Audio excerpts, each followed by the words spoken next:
Do you know why the Jews rejected Jesus as the Messiah? Here's the answer, and it has much to do with the interpretation of biblical prophecies from the Old Testament.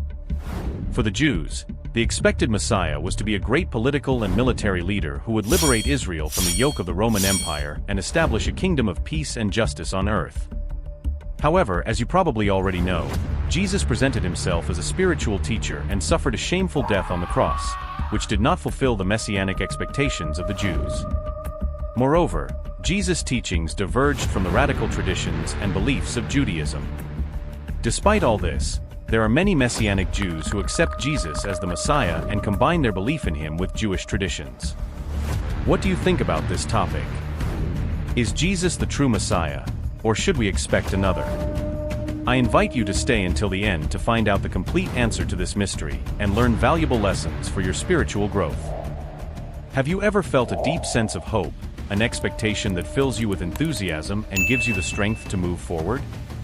This is what my children, the people of Israel, felt as they awaited the promised Messiah.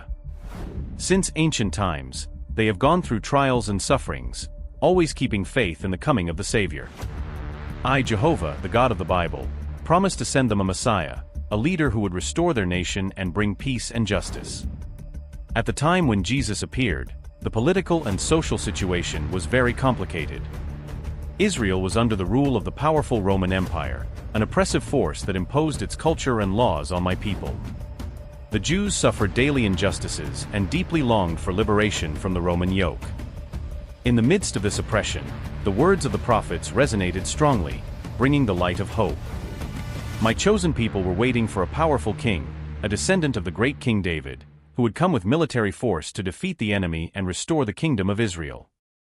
The prophecies speak of a leader who would govern with justice, bring peace, and make the people of Israel prosperous again. This image of the Messiah was that of an invincible hero who would impose divine justice and restore lost glory. However, when I sent Jesus, I did so with a much deeper purpose. Jesus came to teach love, humility, and forgiveness. He did not seek an earthly throne but transformed the souls of many and focused on building a spiritual kingdom. His message was revolutionary but different from what many people expected. Jesus healed the sick, shared with the marginalized, and taught about unconditional love. For many, his approach did not fit the image of the messianic warrior they desired. The religious situation was also tense. The religious leaders, the Pharisees and Sadducees, had great influence over the people. These leaders maintained a strict interpretation of Mosaic law and were guardians of the traditions. The coming of Jesus, with his deeper and more spiritual interpretation of the law, caused friction. His message challenged the existing rules, and many religious leaders saw him as a great threat to their power. Amid this complexity, the hearts of many people were divided. Some recognized Jesus as the true Messiah, while others, blinded by their expectations and traditions, could not see him the same way. It was a time of great emotion and conflict, where hope and despair coexisted simultaneously. I invite you to think about your own expectations and how they may influence your perception of reality. Sometimes what we expect and what we really need can be different. Keep your heart open to the surprises and lessons that life brings, even if they do not align with your plans. True wisdom lies in recognizing the deeper purpose of each experience. Imagine living in a society where every aspect of your life is governed by ancient rules and traditions. This was the life of my children, the people of Israel, at the time I sent Jesus. The religious leaders, the Pharisees and Sadducees, were the guardians of these laws and traditions, passed down from generation to generation since the time of Moses. These leaders were respected and feared for their interpretation of Mosaic law, which determined what was right and what was wrong. In this context, Jesus appeared with a message that was revolutionary to many and deeply unsettling to others. He did not come to abolish the law but to give it its true meaning, that is, to reveal the spirit behind each commandment. While the Pharisees and Sadducees focused on the strict letter of the law, Jesus taught that the full fulfillment of the law lies in loving God and one's neighbor. A clear example of this difference in approach is when Jesus healed someone on the Sabbath, which was a sacred day of rest. According to the strict interpretation of the law, performing any type of work on the Sabbath was considered a serious transgression. However, Jesus asked, "Is it lawful on the Sabbath to do good or to do evil? To save life or to destroy it?" See Luke 6 verse 9. With this simple yet powerful question, Jesus showed that the essence of the law is compassion and love, not just strict obedience to the rules. This approach caused great friction with the religious leaders of the time. The Pharisees and Sadducees saw Jesus as a threat to their power and the established order. The people were divided. Some saw Jesus as a spiritual teacher with a message of hope and renewal, while others, influenced by religious leaders, saw him as a blasphemer who did not respect sacred traditions. It was a time of great tension and expectation. The people of Israel were under the yoke of the Roman Empire, and many longed for a Messiah who would liberate them politically. But Jesus spoke of another kingdom, a kingdom that is not of this world, a kingdom of justice, peace, and love. This spiritual vision contrasted with the political and social aspirations of many of my children. In the midst of this panorama, the image of Jesus became a beacon, challenging conventions and inviting all to inner renewal. His teachings lead us to look beyond appearances and seek the true essence of the law, love. I invite you to think about how you interpret the rules and norms of your life. Are you focused on external achievements, or do you seek the true purpose behind each action? Sometimes true wisdom lies in understanding the spirit of the law, not just following its letter. Let love and compassion guide your decisions, and you will find the path to peace and fulfillment. My children, the Israelites, are devout monotheists. They believe in an invisible and omnipotent God, the creator of heaven and earth. This faith is the backbone of their identity and culture. When I sent Jesus, a divine spark in human form, it completely challenged their deepest beliefs. Jesus claimed to be the Son of God, a statement that resounded like thunder in the hearts of first-century Jews. For many, this claim was unimaginable. Strict monotheism meant that God was unique and transcendent, and any suggestion of his incarnation in human form was considered blasphemous. Jesus, through his miracles and teachings, revealed my love and power in a tangible way, but to the religious leaders of his time, this presented a direct challenge to their understanding of the divine. Imagine the social and religious upheaval. The Pharisees, Sadducees, and other leaders were surprised and worried. Jesus taught with authority, forgave sins, healed the sick, and raised the dead. These actions not only demonstrated great compassion, but also implied possessing a divine power that only God had. The religious leaders saw him as a direct threat to their power and the established religious order. The political situation was even more tense with the demonstration of Jesus' power. Israel was under Roman control, and any figure who attracted large crowds and proclaimed a revolutionary message was viewed with suspicion. The Romans granted a certain degree of religious autonomy, but did not tolerate any challenge to their authority. The proclamation of Jesus as the Messiah and Son of God not only had religious significance but also political implications, as some hoped that the Messiah would liberate Israel from Roman rule. But as you already know, Jesus did not come to overthrow the Romans or establish an earthly kingdom. His mission was deeper and more sacred, to show the way to reconciliation with me, his Father, and to establish a kingdom based on love, justice, and peace. This message, although powerful, was difficult to accept for those who expected a military and political leader. For you, dear reader, the story of Jesus is an invitation to reflect on your own beliefs and expectations. Are you open to the possibility that divinity may manifest in unexpected ways? Sometimes our expectations limit our ability to see the truth and beauty of what surrounds us. Open your heart and mind to new perspectives, and be amazed at the love and compassion that exists in the world. The crucifixion of Jesus. An event so painful and humiliating that it changed history forever. Imagine a world where the death penalty is applied openly and brutally to the worst criminals. This was common in the Roman Empire, and the cross was the ultimate symbol of their power and control.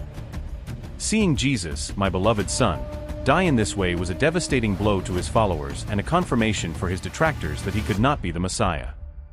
For the Jews, crucifixion was not just a shameful death, it was a sign of divine curse.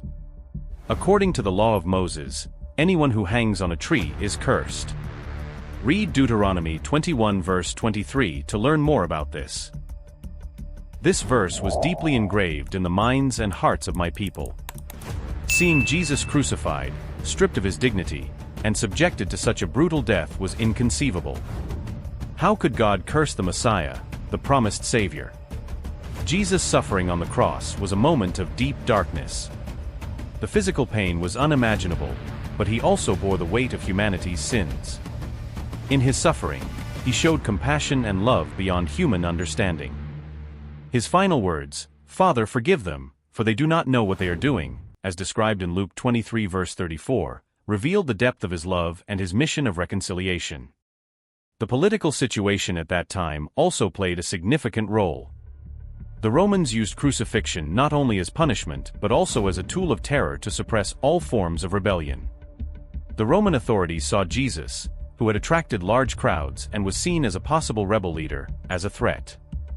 The religious leaders, who were already challenged by his teachings, saw collaboration with the Romans as a way to get rid of him. For Jesus' disciples, his death on the cross was a moment of confusion and despair. They had trusted him, followed him, and now they saw him die like a common criminal. But as you've heard, that was not the end of the story. With his death, Jesus fulfilled a greater mission, to bring salvation to all humanity, reconciling creation with me, his Father, through the shedding of his blood. I invite you to reflect on the meaning of Jesus' sacrifice. Sometimes what seems like a defeat can be a greater victory than we can imagine. In life, when you face suffering or difficult moments, remember that there is always a greater purpose and hope beyond the situation. The cross, a symbol of curse and shame, became a symbol of love and redemption. Over the centuries, Judaism has demonstrated incredible resilience and continuity. From the times of the prophets to today, my children, the people of Israel, have maintained their faith and practices despite countless trials and persecutions. This persistence played a significant role in the rejection of Jesus as the Messiah. After the death and resurrection of Jesus, his disciples, the first Christians, began to spread his message throughout the world. However, the Jews, still clinging to their ancestral faith, found strength in the scriptures and their own traditions to move forward. For them, the promised Messiah had not yet arrived, and the waiting had to continue, and indeed it continues to this day. The destruction of the Second Temple in 70 AD was a devastating blow, but instead of collapsing, the Jews adapted.